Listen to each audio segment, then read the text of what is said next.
Esto ocurrió hace unos 3 años. No recuerdo la fecha exacta, pero sé que era temporada de lluvias porque la carretera estaba especialmente peligrosa esa noche. Por cuestiones de trabajo, viajo seguido de la Ciudad de México a Cuernavaca. Normalmente prefiero pagar la pista, la de cuota, porque es más segura y está mejor iluminada. Pero esa noche, era martes y ya pasaba de la 1 de la mañana. Me quedaba poco efectivo y la verdad es que a esa hora la carretera libre suele estar vacía. Pensé que me ahorraría unos pesos y que, si me iba con cuidado, no pasaría nada. Grave error. Para los que no conozcan la carretera federal a Cuernavaca, de noche cambia. De día es bonita, mucho árbol, puestos de comida, familias.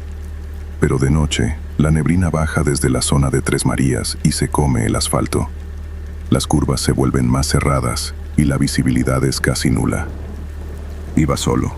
Mi coche es un modelo viejo, un sedán 2010 que hace sus ruidos pero jala bien. Llevaba la radio apagada porque en esa zona la señal se pierde y solo se escucha estática. Y la verdad, el ruido de la lluvia golpeando el techo me mantenía despierto.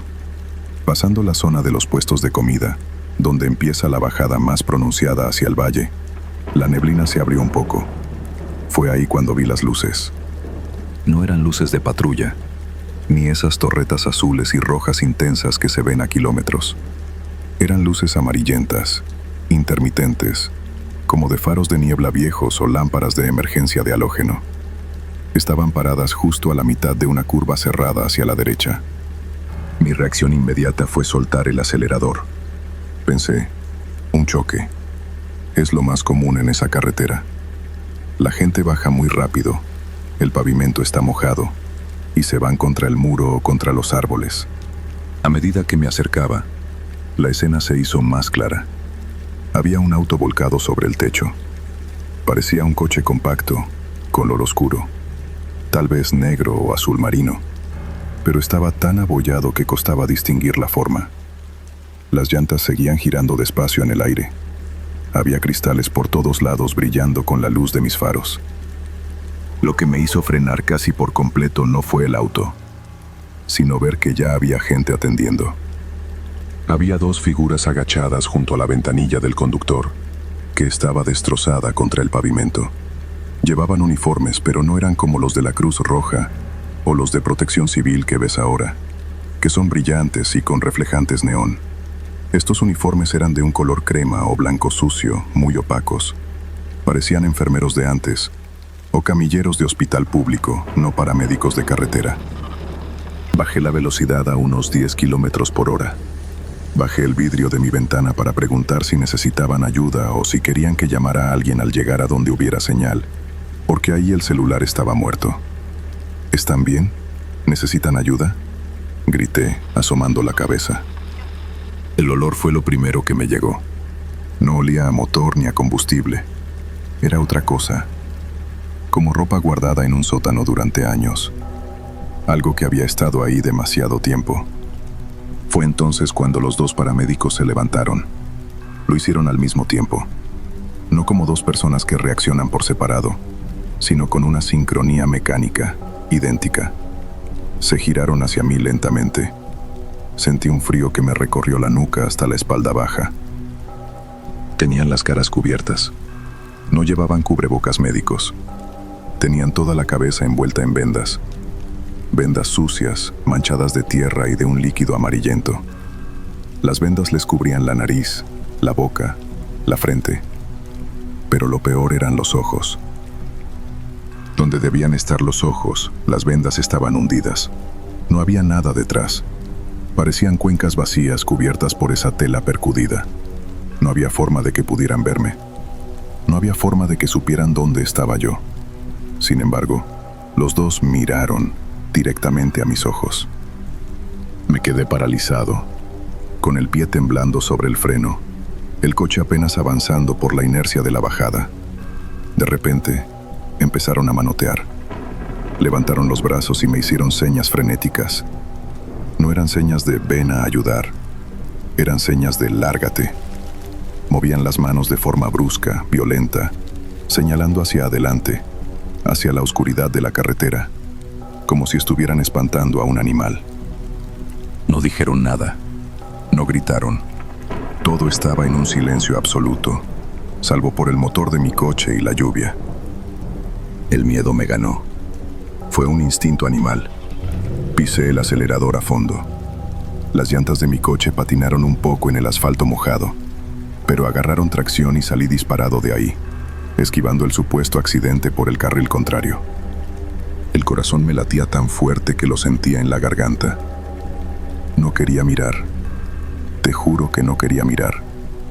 Pero la curiosidad o el pánico te obligan a confirmar lo que acabas de ver.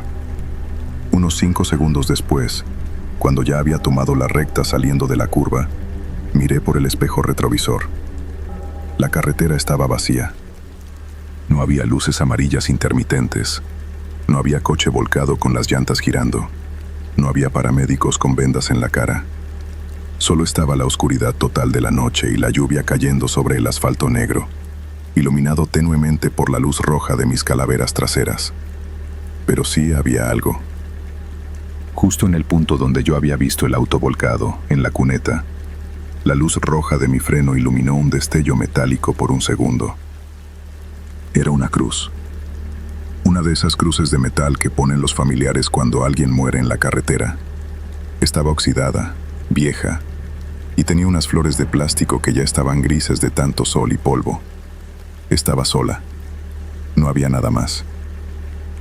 Manejé el resto del camino temblando. No podía dejar de apretar el volante. Sentía que si lo soltaba me iba a desmayar. Llegué a la entrada de Cuernavaca en tiempo récord, ignorando cualquier límite de velocidad. Me paré en la primera gasolinera que encontré, una que está justo en la glorieta de la Paloma de la Paz. Me bajé y casi me caigo porque me fallaron las piernas. Fui al baño, me eché agua en la cara y me quedé ahí, mirándome al espejo, tratando de convencerme de que me había quedado dormido, de que había sido una alucinación por el cansancio. Pero yo sé que no me dormí. Yo olí esa humedad rancia. Yo vi cómo se movían al mismo tiempo. Meses después, en una comida familiar, estaba mi abuelo. Él fue camionero en esa ruta desde que yo tengo memoria.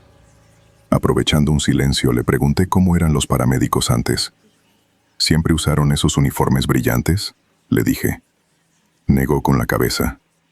No, hijo. Cuando yo era joven usaban filipinas color crema, de tela gruesa.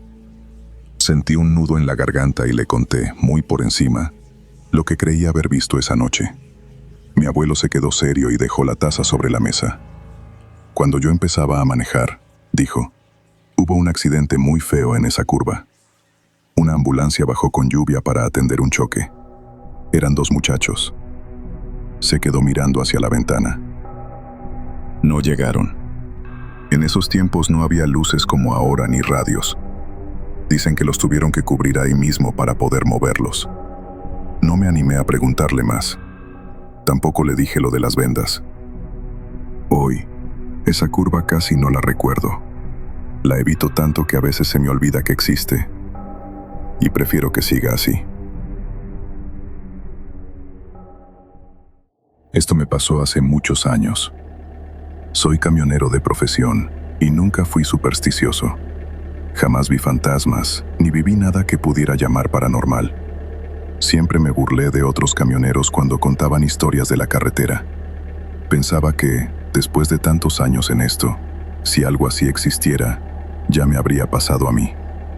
Pero desde esa noche, no puedo evitar pensar que hay cosas ahí afuera que no entendemos del todo. Llevo casi 30 años manejando camiones y esa bajada la he hecho cientos de veces. Sé dónde frenar, en qué cambio ir y dónde no conviene confiarse. Esa noche, sin embargo, el camión no respondía como siempre. Traía una carga pesada de varilla rumbo a Mexicali, y aunque venía frenando con el cambio, sentí que el peso me estaba ganando. Antes de una curva cerrada pisé el pedal del freno, y lo sentí esponjoso. Se fue casi hasta el fondo. Bombeé 2 veces y reaccionó apenas, lo suficiente para no matarme en esa curva, pero supe que no iba a aguantar hasta abajo. El indicador de temperatura estaba al límite. Tenía que parar ya. El problema es que en la Rumorosa no te puedes orillar donde quieras. Es puro acantilado y piedra. Las rampas de emergencia están para cuando ya no tienes opción. Y yo todavía no quería perder la carga ni destrozar el camión. Solo necesitaba enfriar. Vi un hueco a la derecha. No era un paradero oficial ni tenía asfalto. Era un ensanche de tierra compactada, apenas lo suficientemente grande para meter el tráiler y dejar pasar a los demás. Metí el camión ahí, con cuidado, esperando que la tierra aguantara el peso. Al apagar el motor me golpeó el silencio. No total, sino ese zumbido constante del viento que siempre hay ahí arriba. Bajé con la linterna en la mano. El calor que salía de las llantas traseras se sentía a 1 metro de distancia. Olía a metal hirviendo y a balata quemada. Estaba revisando los ejes cuando vi la luz. A unos 20 metros, pegada contra la pared de roca, había una caseta de madera. Me extrañó no haberla visto al entrar, pero con los nervios de los frenos mi atención había estado en el camino. Era vieja, maltratada por el sol y el viento. Adentro se veía una luz amarilla muy tenue. Me acerqué pensando que tal vez podía pedir agua. Ahí me di cuenta de que el garrafón de emergencia estaba casi vacío y necesitaba enfriar los frenos si quería bajar seguro. Antes de llegar a la puerta, se abrió. Salió un anciano. Llevaba una camisa de franela a cuadros endurecida por la mugre y una gorra tan descolorida que ya no se le distinguía el logo. La piel se le veía curtida, seca. «Buenas noches, jefe», le dije. «Se me calentaron los frenos. ¿No tendrá agua?» No contestó. Se quedó mirándome con unos ojos apagados, como de alguien que lleva mucho tiempo despierto. Sin decir nada, se dio la vuelta y entró a la caseta. Escuché el choque de botellas. Segundos después salió y me extendió una. Era una botella de vidrio, de las gruesas que se retornaban antes, llena de agua. «Gracias», le dije. Al agarrarla me pareció muy fría. Después pensé que de noche refresca en la sierra y lo dejé pasar. El anciano seguía ahí parado, mirándome. «¿Cuánto le debo?», pregunté. Negó con la cabeza, dio un paso atrás y cerró la puerta. Regresé al camión. Destapé la botella y al instante me llegó el olor. No olía a agua purificada ni a agua echada a perder. Era un olor fuerte, raro, como el del agua de un pozo viejo. Dudé un segundo, pero los frenos ya estaban humeando. No tenía muchas opciones. Volqué el agua sobre los tambores del eje trasero. El vapor salió de golpe con un siseo seco, levantando una nube blanca que olía a metal quemado y a ese mismo olor raro del agua. No los dejó fríos, pero bajó lo suficiente la temperatura como para darme margen. Mientras esperaba, miré la botella con la luz de la cabina. La etiqueta estaba casi borrada. Era una marca de refresco de toronja que recordaba de la tienda de mi abuelo. Una marca regional del norte que desapareció, si no mal recuerdo, a principios de los 80. En el fondo del vidrio estaba grabado el año: 1978. Pensé que el viejo debía tener envases guardados desde hace décadas y los rellenaba con agua de algún ojo de la sierra. Dejé la botella vacía en el suelo y esperé. Media hora después retomé el camino, bajando en una marcha muy lenta hasta llegar a Mexicali. La historia podría haber terminado ahí, pero la duda se me quedó clavada, no por el viejo, sino por el lugar. Yo paso por ahí seguido y juraría que nunca había visto esa caseta. 4 días después volví a pasar, esta vez de día. Reconocí la curva y el ensanche. Me orillé y crucé la carretera a pie. El ensanche estaba ahí. Las huellas del tráiler seguían marcadas en el polvo, pero la caseta no estaba. No cerrada, no abandonada, no había nada. Miré la pared de roca, solo matorrales y piedras. Pensé que me había equivocado, hasta que vi la mancha de agua y óxido en el suelo, justo donde había enfriado los frenos. Pateé un poco la tierra. Salió un pedazo de madera negra, podrida. Luego clavos viejos, cuadrados, oxidados hasta el núcleo. Debajo, una mancha oscura y grasosa en la tierra. Aceite viejo. Busqué la botella. No estaba. Lo único que encontré, semienterrada, fue una tapa de refresco oxidada. Apenas se distinguía el color naranja deslavado de la marca. Me subí al camión y seguí mi camino.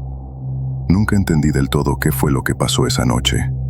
A veces incluso lo olvido. Lo raro es que desde entonces, cada vez que bajo ese tramo, miro el indicador de temperatura con más atención, como si supiera que alguien más también lo está mirando. Nunca me ha gustado manejar de noche, mucho menos en carreteras como las de Zacatecas, donde sabes que si te paras, probablemente no la cuentas. Pero ese día no tuve opción. Mi madre había enfermado de gravedad en Saltillo, y yo salía de Aguascalientes con el tiempo encima. Eran pasadas las 2 de la mañana cuando tomé el tramo más solitario de la carretera 54. Para quienes no conocen esa zona, es un desierto absoluto. No hay señal de celular, no hay gasolineras, solo matorrales secos y una oscuridad que parece tragarse la luz de los faros. Iba en mi camioneta, una pickup modelo 2015, a unos 110 kilómetros por hora, con los nervios de punta y los ojos clavados en el asfalto. Fue entonces cuando vi las luces en el retrovisor.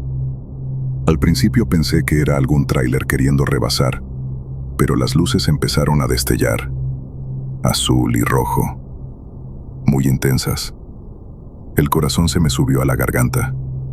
En esas carreteras, ver torretas no siempre significa seguridad. A veces es todo lo contrario. Aún así, el instinto de obedecer a la autoridad me ganó. Bajé la velocidad y me orillé al acotamiento, esperando que fuera una revisión de rutina y no algo peor. Por el espejo lateral vi el vehículo que se detenía detrás de mí y algo no me cuadró. No era una patrulla blanca de la Guardia Nacional ni una de las federales más recientes. Era un Dodge Charger azul oscuro, casi marino, con letras blancas en las puertas. Esas patrullas las recordaba de cuando era niño, de principios de los 2000, cuando todavía se les decía Federal de Caminos. El motor de mi camioneta seguía encendido. Bajé el vidrio apenas unos centímetros, con el seguro puesto. El oficial se acercó despacio. Caminaba pesado, como si las botas le pesaran demasiado. No encendió ninguna linterna. La luz de la luna y el reflejo del tablero me dejaron verle la cara. Era un hombre mayor, de unos 50 y tantos años. Bigote canoso, piel curtida, llena de arrugas profundas.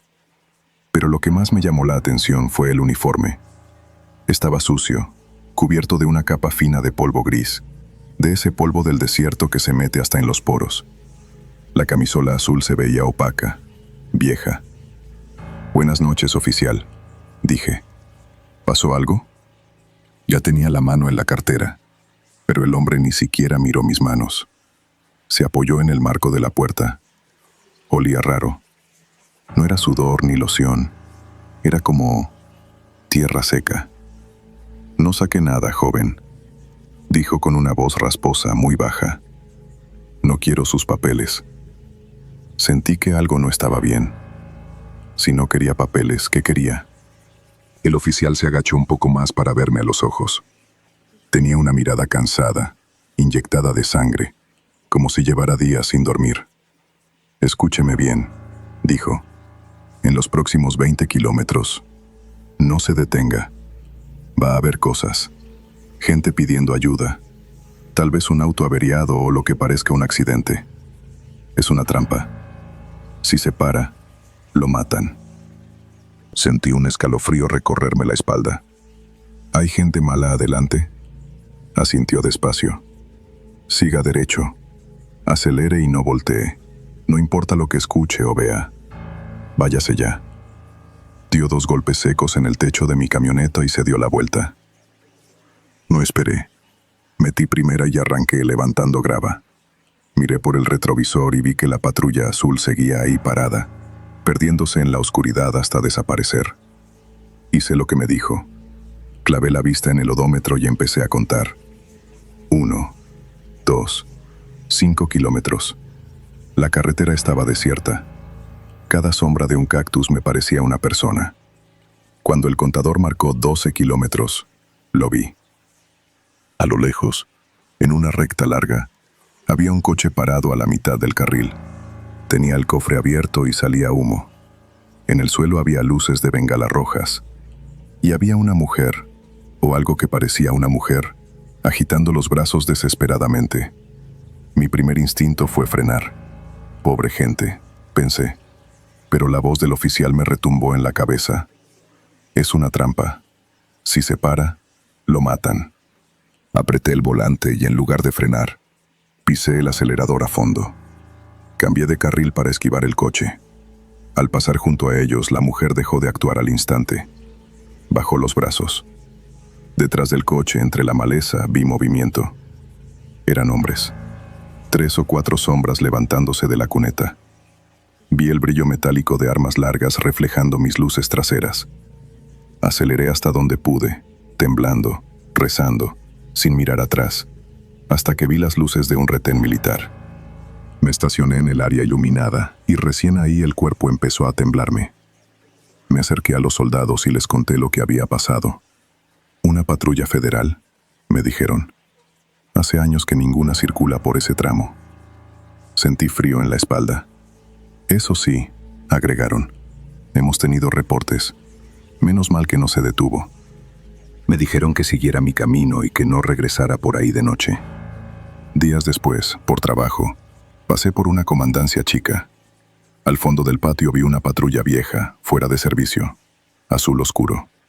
En la puerta, bajo el polvo, se alcanzaba a leer Policía Federal.